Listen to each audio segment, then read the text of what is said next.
नमस्कार दोस्तों। अक्सर ये कहा जाता है कि marriages are made in heaven, they are only solemnised on earth. तो फिर आखिर कुछ शादियां ब्रेकअप के कगार पर क्यों खड़ी हो जाती है? ऐसा क्या हो जाता है कि एक दूसरे पर मर मिटने वाले कपल एक दूसरे के साथ रहना भी पसंद नहीं करते हैं? दोस्तों, आज के वीडियो में मैं खुलासा करूंगा कुछ ऐसे सेलिब्रिटीज के ब्रेकअप और गमगीन मैरिड लाइफ का जो शायद नतीजा था एक फ्लैम्बॉयंसी का, एक ultra modern couldn't careless attitude का, एक विपरीत विचारधारा का, या फिर कहिए कि पेरेंट्स या सिबलिंग्स का उनकी मैरिज में दखलंदाजी का। रीजन जो भी रहा हो, नतीजा ब्रेकअप या डिवोर्स था। कहते हैं ना, रब ने बना दी जोड़ी, खूबसूरत जोड़ी जिनके चेहरे से नूर टपकता हो, जो फाइनेंशियली वेल ऑफ हो, जो सोसाइटी में एक सेलिब्रिटी स्टेटस रखती हो, जिनकी शादी में मंदिर या चर्च में मंत्रोच्चारण के साथ घंटे घड़ियाल बजाए गए हो, जिनकी खुशामदी के लिए मस्जिदों में दुआएं मांगी गई हो। फिर आखिर ऐसा क्या हुआ कि इनके बीच एक मिसट्रस्ट पैदा हो गया और इनके बीच की दूरियां बढ़ती चली गईं? आइए जानने की कोशिश करते हैं। आज के इस ब्रेकअप वीडियो पार्ट 1 में हम बात करेंगे मोहम्मद अली जिन्ना और एमी बाई की, रतन बाई पैटी की, जिसको रुति नाम से भी पुकारा जाता था। हम बात करेंगे इंदिरा गांधी और फिरोज गांधी की। हम बात करेंगे शशि थरूर और तिलोत्तमा मुखर्जी और क्रिस्टिया गाइज और सुनंदा पुष्कर की। हम बात करेंगे ओमर अब्दुल्ला और पायल नाथ की। हम बात करेंगे किरण बेदी और ब्रिज बेदी की। और पाकिस्तान के फाउंडर मोहम्मद अली जिन्ना की कजिन एमी बाई 14 साल की एक गुजराती मुसलमान थीं जब जिन्ना की मां ने अपने बेटे की शादी उनसे करवा दी।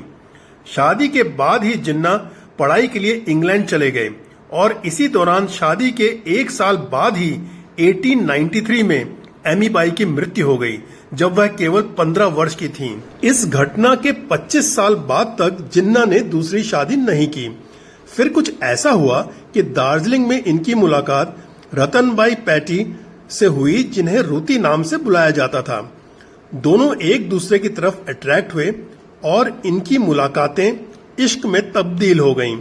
लेकिन दिक्कत यह थी कि रुति उस वक्त केवल 16 साल की थी, जबकि जिन्ना 40 साल पार कर चुके थे और रुति के पिता से केवल 3 साल छोटे थे।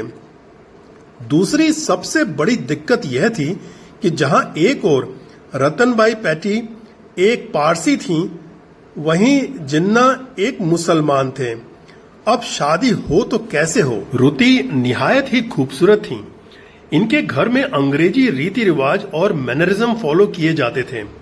रुति जोरोस्ट्रियन रिवाजों के बजाय इंग्लिश रिवाजों को ज्यादा फॉलो करती थीं। ये लोग इतने अमीर थे कि रुति को कुछ भी खरीदने की पूरी छूट थी। रुति के पिता सर दिनशॉ पैटी मुंबई के एक निहायत ही अमीर बिजनेसमैन होने के साथ साथ बैरोनेट भी थे और कई कॉटन मिल्स के मालिक थे। जिन्ना ने जब बैरोनेट पैटी से रुति के साथ शादी करने की इच्छा जाहिर करी तो वे आग बबूला हो गए। न तो दोनों का धर्म एक था और ऊपर से उम्र में 24 साल का डिफरेंस भी था। रुति के 18वें जन्मदिन पर मुंबई के ताजमहल पैलेस होटल में एक शानदार पार्टी का आयोजन किया गया। बैरोनेट पैटी ने मेहमानों का खूब आतिथ्य सत्कार किया और जैसे ही डिनर के बाद अपनी एक स्पीच समाप्त करी, रुति खड़ी हो गई और गेस्ट को संबोधित करते हुए बोली, थैंक यू पापा। और उसने यह कहकर बॉम्ब गिरा दिया कि उसने मोहम्मद अली जिन्ना का मैरिज का प्रस्ताव स्वीकार कर लिया है और कि सभी गेस्ट उसे शुभकामनाएं दें। सभागार में एक खामोशी छा गई, बिल्कुल पिन ड्रॉप साइलेंस। 1918 में रुति को उसके 18वें बर्थडे के कुछ हफ्तों बाद ही घर से निकाल दिया गया और पैटी परिवार और पारसी कम्युनिटी ने उसे डिसोन कर दिया। रुति ने जिन्ना से, जो उस वक्त 42 साल के हो चुके थे, शादी कर ली और इस्लाम धर्म को अपना लिया। शादी के बाद जिन्ना ने रुति को खूब पैम्पर किया रुति जिन्ना को जे करके पुकारती थी। शादी के 1 साल बाद ही उन्हें एक लड़की पैदा हुई जिसका नाम उन्होंने डीना रखा। लेकिन अभी भी रुति का अपने पैथी परिवार या पारसी कम्युनिटी के साथ कोई कांटेक्ट नहीं था। डीना का शुरुआती 8 साल का बचपन बड़ी नेग्लेक्ट में बीता। जिन्ना के पास पॉलिटिक्स से समय नहीं निकलता था और रुति ने उसे आया और सर्वेंट्स के भरोसे छोड़ रखा था। जिन्ना की बहन फातिमा इस शादी से कभी खुश नहीं थी। रुति और फातिमा के बीच झगड़े होने लगे क्योंकि दोनों बिल्कुल अपोजिट टेम्परामेंट की औरतें थीं। जिन्ना पॉलिटिकल कमिटमेंट्स के कारण अक्सर रात देरी से घर आते थे और रुति नेग्लेक्टेड फील करने लगी और दोनों के बीच की दूरियां बढ़ने लगी। अपने आखिरी पत्र में रुति ने जिन्ना को लिखा कि try and remember me beloved as the flower you pluck and not the flower you tread upon. Ruttie और जिन्ना का ब्रेकअप हो गया। रुति को कॉलन कैंसर भी हो गया था और साथ ही वो डिप्रेशन की भी शिकार थी। 8 साल की डीना को जिन्ना हाउस में छोड़कर वो ताजमहल होटल के एक स्वीट में रहने लगी और वहीं 19 फरवरी 1929 को मात्र 29 साल की उम्र में उनकी मृत्यु हो गई। मृत्यु के कारण कभी स्पष्ट नहीं हो पाए। कई साल बाद जिन्ना ने अपने एक दोस्त को बताया कि रुति एक बच्ची थी, मैंने उससे शादी नहीं करनी चाहिए थी। जिन्ना अपनी बेटी डीना की एक पारसी नेवले वाडिया के साथ शादी से खुश नहीं थे। मोहम्मद अली करीम छागला, जो जिन्ना के असिस्टेंट थे, अपनी ऑटोबायोग्राफी में लिखते हैं कि जिन्ना ने अपनी बेटी को कहा, there are millions of Muslim boys in India, is he the only one you are waiting for. तब डीना ने जवाब दिया, there were millions of Muslim girls in India, why did you marry my mother then.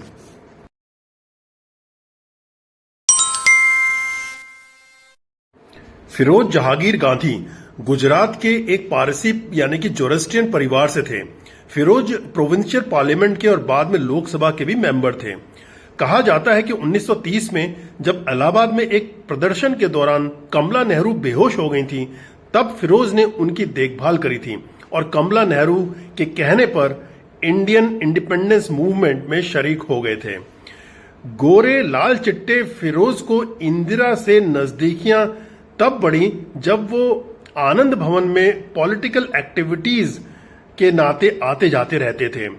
जब कमला नेहरू को 1934 में tuberculosis हो गया तो ये उनके साथ भवाली स्थित टीबी सैनिटोरियम में देखभाल के लिए रहे। जब कमला नेहरू को तबीयत बहुत बिगड़ गई तब ये उनके साथ इलाज के लिए पहले जर्मनी और बाद में स्विट्जरलैंड भी गए, जहां 1936 में कमला नेहरू की मृत्यु हो गई। फिरोज और इंदिरा दोनों ने एक ही वक्त इंग्लैंड में पढ़ाई करी। इंदिरा ने ऑक्सफोर्ड में और फिरोज ने लंदन स्कूल ऑफ इकोनॉमिक्स में, और धीरे धीरे इनकी दोस्ती और गहरी हो चली।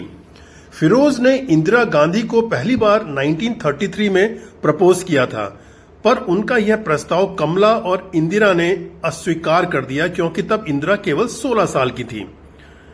उनकी इंदिरा से आखिरकार वैदिक रिचुअल्स के साथ आनंद भवन में 26 मार्च 1942 को शादी हो गई। उस समय इंदिरा 25 साल की हो चुकी थी। शादी के दिन इंदिरा ने नेहरू द्वारा जेल में बुनी खादी साड़ी पहनी थी। शुरू में नेहरू इस इंटर रिलीजियस शादी के खिलाफ थे, लेकिन गांधी के समझाने के बाद राजी हो गए और कहा जाता है कि तब से फिरोज गांधी से वो फिरोज गांधी बन गए। रिश्ता दिल से दिल के एतबार का, जिंदा है हमी से नाम प्यार का। रिश्ता दिल से दिल के एतबार का, जिंदा है हमी से नाम प्यार का।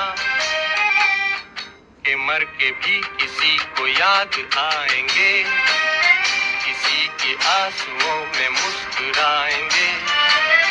कहेगा फूल हर कली से बार बार, जीना इसी का नाम है।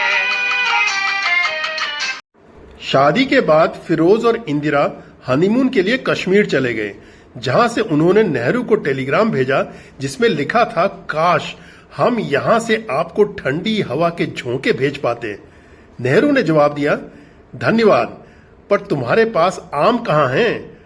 दरअसल इंदिरा को आम बहुत पसंद थे। फिरोज गांधी को नेहरू ने नेशनल हेराल्ड अखबार का मैनेजिंग डायरेक्टर बना दिया। फिरोज गांधी 1952 और 1957 का रायबरेली से लोकसभा सीट जीते।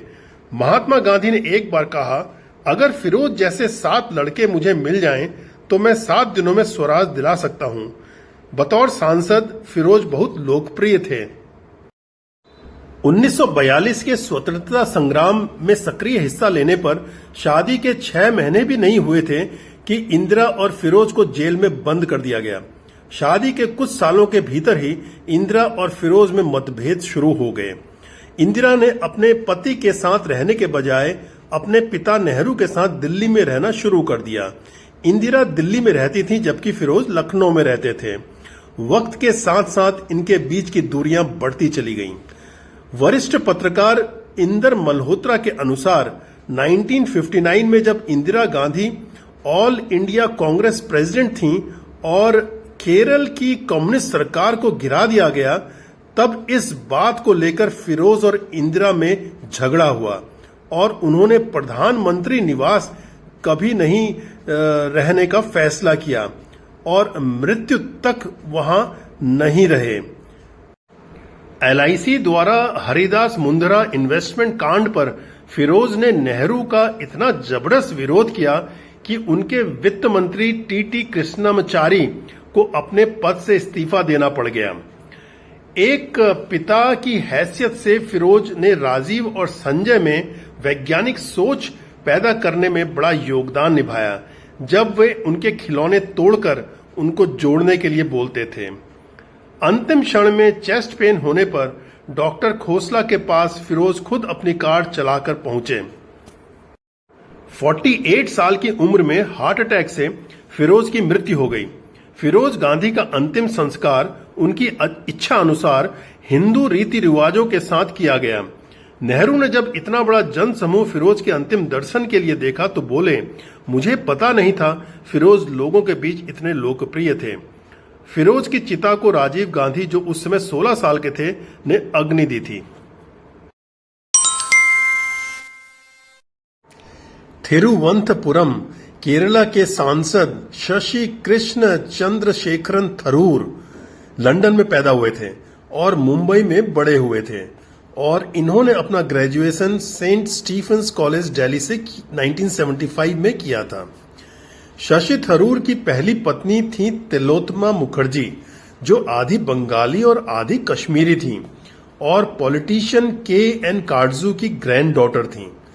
थरूर और तिलोत्तमा कॉलेज में साथ पढ़ते थे और इन्होंने 1981 में शादी कर ली।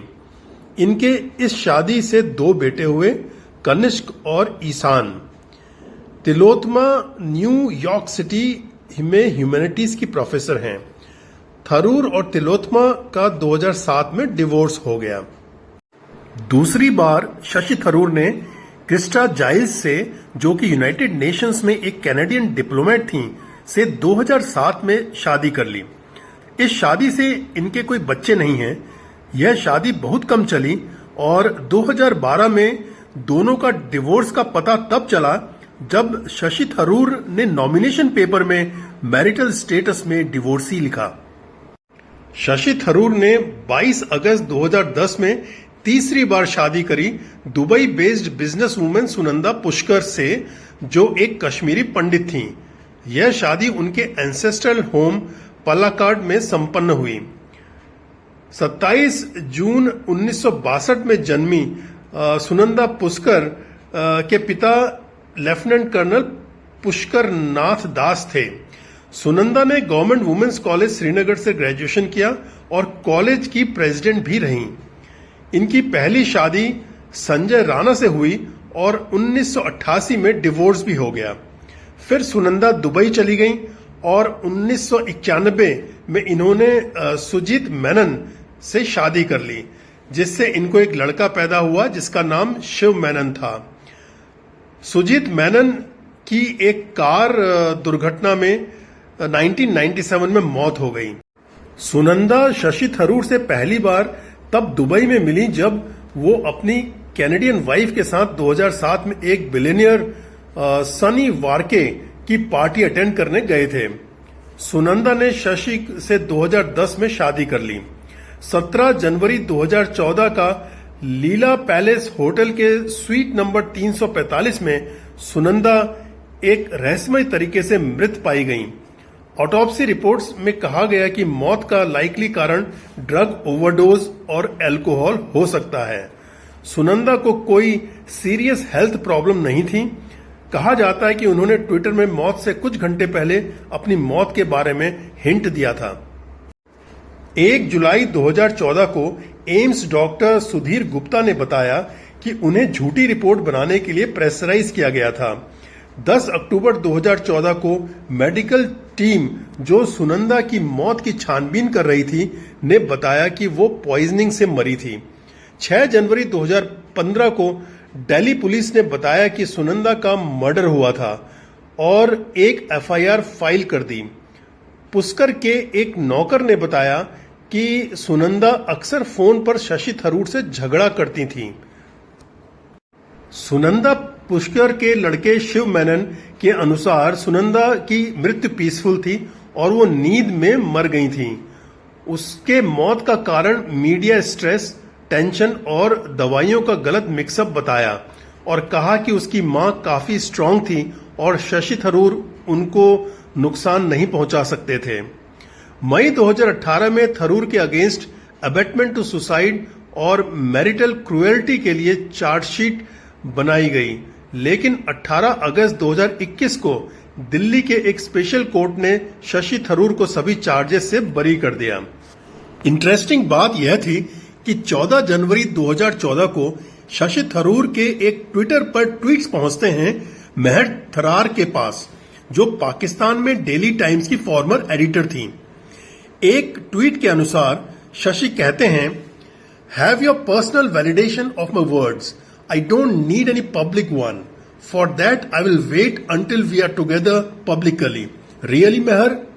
एक और ट्वीट में शशि लिखते हैं, you unfollowed me, you don't write to me and you don't answer me on Twitter. I can live with your favorites. I have your personal validation. महर थरार इन ट्वीट से शॉक में आ गई और उन्होंने ट्वीट बैक किया, okay, what is going on? Who is tweeting to me? I had an affair with Shashi Tharoor and he is tweeting to me? How does that work?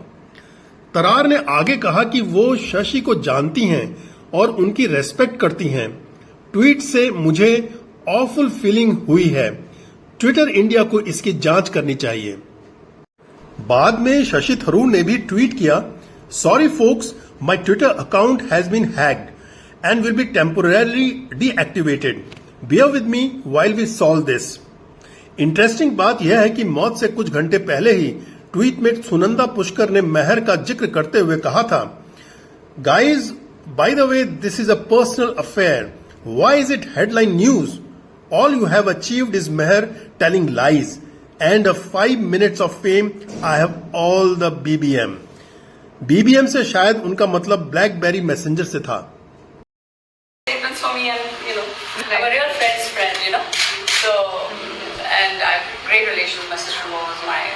both my sister-in-law, my mother-in-law, everybody. Actually, my mother-in-law listens to me more than her own son. This is like just a few months. I am 45. 45. Yes. So I don't mind. It's nicer to be older when you're not 54.